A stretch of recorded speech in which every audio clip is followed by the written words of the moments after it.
From the Weather NorCal Command Center, this is your evening update. Kent's Meats and Grocery is much more than a grocery store. We carry a full line of quality meats, local and organic vegetables, and a large variety of fish, Green Mountain Smart Control pellet grills, and a full deli case of sandwiches and side dishes. Hey, I want to give you a quick reminder of the NorCal Ag Report sponsored by Lassen County Nursery. This is really a cool report. You interview farmers and ranchers in the area. We learn more about the ag community in Northern California. Check it out, weathernorcal.com, and from the free Weather NorCal app, just click on the NorCal Ag section and you are good to go. You're going to enjoy all of the great reports that we do for all of Northern California. All right, we have a continued chance for isolated showers, maybe some thunderstorms, especially for the Southern Cascades and Northern Sierra here this evening, tonight, and even into the early morning hours. But by tomorrow, it's all pretty much gone. Now, the temperatures are actually kind of going on a little kiddie roller coaster ride, if you will. They kind of go down a little bit, then back up, then back down.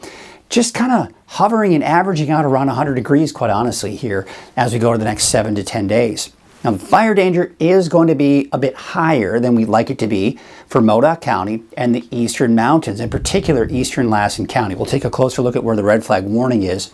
But also, we've got the late night and early morning fog kind of sticking around for the immediate coast, even making its way into some of those inland valleys as well. Now, most of the inland valleys do burn off pretty quickly, but it may take a little bit longer for places along the coast to see that burn off. Now, we look at your neighborhood forecast at a glance, and yes, we're on that downward trend, so temperatures mainly in the mid to upper 90s in the valley, and in the 80s for the higher elevations, the coast, of course, the mostly cloudy skies. So this is what I was talking about, the high fire danger. Red flag warning for tomorrow for Modoc County and eastern Lassen County. This is mainly due to the gusty winds and the low humidity. The temperature's not so bad. One of the forecast offices that we look at here, you can see the oranges, that's showing the wind. That's the W. So we've got the windy conditions here, not to mention dry as well. And that's one of the reasons why we've got that red flag warning out in that area. So the winds, I'm going to focus on, first of all, Modoc County, the eastern mountains. You see how we're seeing a lot of the greens? That's 20 to 30 miles per hour. Yellows and oranges getting into the 30 to even 40 mile an hour range. So again, as we look at eastern Lassen County where the red flag warning is, that's where we've got the red flag warning. And of course for Modoc County as well. And then of course for the valley, you would think, oh, with the winds here, we'd have a red flag warning. Not necessarily the case. The winds are going to be strong there through a good, for the second half of the day. And then you'll notice as we go into Thursday, the winds die down, even for the eastern mountains. And I think the fire danger is really going to drop significantly by Thursday. And we'll take a closer look at that here in a second. Let's talk about the humidity. We're talking basically 10 to 20%. That is low. Yes, there are times we get into the single digits and low teens. That's excessively dry, but even 10 to 20% is dry. And that's essentially for the mountains north of the valley, and east of the valley. We're still not quite seeing as dry of conditions here yet for places like Trinity County and western Siskiyou County, and of course not to mention Del Norte, Humboldt County. No big surprises there. But as we go into your Thursday, yeah, we still have the dry conditions. The valley, north, and not to mention off to the east. So let's take a look at that fire weather risk. Now, again, this is combining the temperature, the winds, and the humidity. So when we look at it, this is normal, this is typical. Nothing unusual, nothing terribly concerning, just the fact that it's hot, dry, and windy. And not windy, let's just call it breezy. So we've got elevated fire danger there. Now, what you'll notice, you've got to look closely, but you can kind of see some of the yellows here in eastern Lassen County and parts of Modoc County as well. But off to the west, not as much. And of course, green off into western Siskiyou County and Trinity County. Now, as we go into Thursday, look at this. Thursday afternoon, we're not even seeing any oranges. So we're in the low to moderate range for the valley and in the low range for most of the eastern mountains as well. Now, it's nice to finally see some of that relief. Remember I was talking about it's just kind of normal for us to get in that orange for the valley, and it is. But when we can start to see the temperatures drop and see the winds die down, that can help as well. So the main source of heat that we've had here is from this bubble of high pressure. But what's happening is this cooler air is pushing through the Pacific Northwest, and look at that, it's pushing that heat back down to the south, and he's just saying, get out of here, go back down to the south into Texas, right? And so we get to see cooler temperatures as a result. The peak of that cooling trend is on Thursday. Now my eyes are on this ridge of high pressure to our west, because that is what's expected to build as we go into next week. But what we'll notice here is this cooler air to our north, it's not diving as far to the south.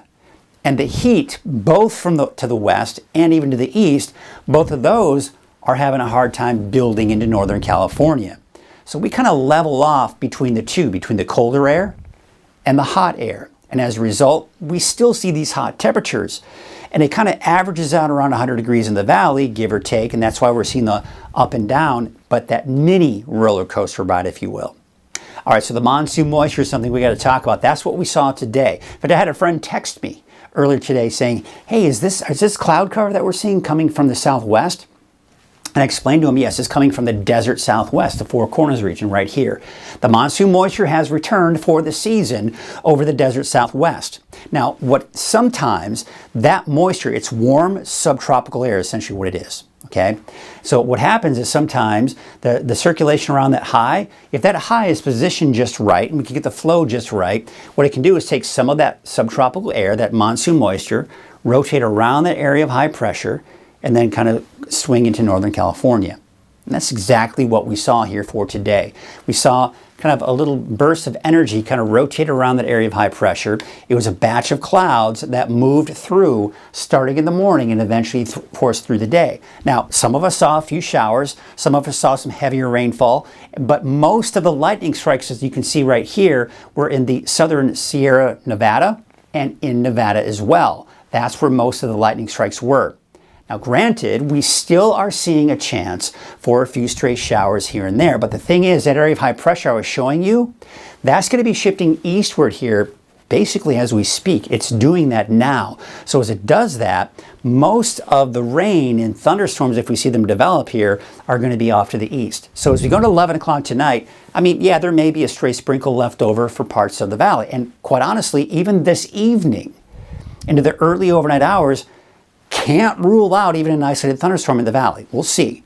But I think if we see the best chances for thunderstorms, eastern Shasta County, maybe around Bernie, maybe around El Turris, Susanville, these are going to be the best, I think, areas that we could see thunderstorms tonight and into tomorrow. You'll notice we're not seeing an activity to the west. That's because this is where the main flow of monsoon moisture is here. That's all shifting eastward here tonight and into tomorrow morning. So even early tomorrow morning, just a little bit of leftover activity, and then by the time you're waking up tomorrow morning, it's all pretty much gone. Clear skies to start off the day, although maybe some leftover clouds off to the east, and of course the fog along the coast tomorrow morning for some of those inland valleys. See how it kind of goes down to the Highway 101 corridor and making its way into Blue Lake as well. We go through the afternoon, we see some of that clearing along the coast, maybe some clouds developing here off to the north-northwest, but still dry, no showers or thunderstorms tomorrow. Then Thursday morning, there's that fog, and really it's making its way inland, places like Hoopa, Willow Creek, Garberville. You could start off with some morning fog on Thursday, but that quickly burns off with that high angle of the sun and some burning off of that fog here Thursday afternoon. But by Thursday night, right, we see that fog begin to develop again, making its way into some of those inland valleys again. So that fog, again, mainly overnight, early morning, some of it burning off, especially inland, having a harder time and taking longer to burn off along the coast. We do expect to see some decent wave heights for your Wednesday. They may increase a little bit here for your Thursday, but as of right now, I don't anticipate any small craft advisories. The main concern will be the patchy, dense fog that you will see as you start heading out there. Here's what we have here for tonight. Temperatures dropping down to the upper 60s, maybe even struggling to get out of the 70s. So making for a, we'll call it mild night in the valley, mainly in the mid to upper 50s here for the higher elevations, upper 40s to low 50s for the coast. So your Trinity County neighborhood forecast, those temperatures mainly in the 80s, some of the warmer spots like Douglas City, cooler spot in Mad River at about 74 degrees. Take a look at the North Coast neighborhood forecast. Now for the coast, we're basically staying in the low 60s for the next 7 days. and then we'll just call it partly to mostly cloudy skies. Now what you'll notice the trend for inland mountains in the valley, we're just seeing the temperatures go down, back up, back down again, and then back up as we go into early next week. Your Siskiyou County neighborhood forecast, mid to upper 80s, 88 degrees for Gazelle, but cooler for those higher mountains up there towards Tennant, about 79, as well as Doris and McDowell. We take you off into Modoc County, temperatures in the mid 80s, give or take, temperatures going up and down over the next 7 days. Your Eastern Mountains neighborhood forecast, 85 degrees out in Westwood, 84 for Chester, Shingletown about 85, and Paradise a high of 87 degrees. And your Valley neighborhood forecast brought to you by NorCal Tractor, with temperatures in the mid 90s for, say, Corning southward. Up to the north, 96 for Red Bluff, 97 for Redding, 91 in Whiskeytown and Lakehead, a high of about 92 degrees. There's a look at your 7-day outlook for Redding. We got those temperatures going down to the mid-90s by Thursday, a little spike on Friday up to about 100. So again, if you look at the 7-day outlook for the Valley, it kind of averages out in the upper 90s to low 100s all the way through at least early next week. We're the locals down the street. The neighbor you come to for advice. A nest egg for the golden years. A loan or a new account for that growing business. What started in Chico 50 years ago has taken us all around California, providing big bank lending power and high-tech service, while keeping our relationships personal. We're still the locals down the street, no matter where your street might be. Tri-Counties Bank, California's local bank.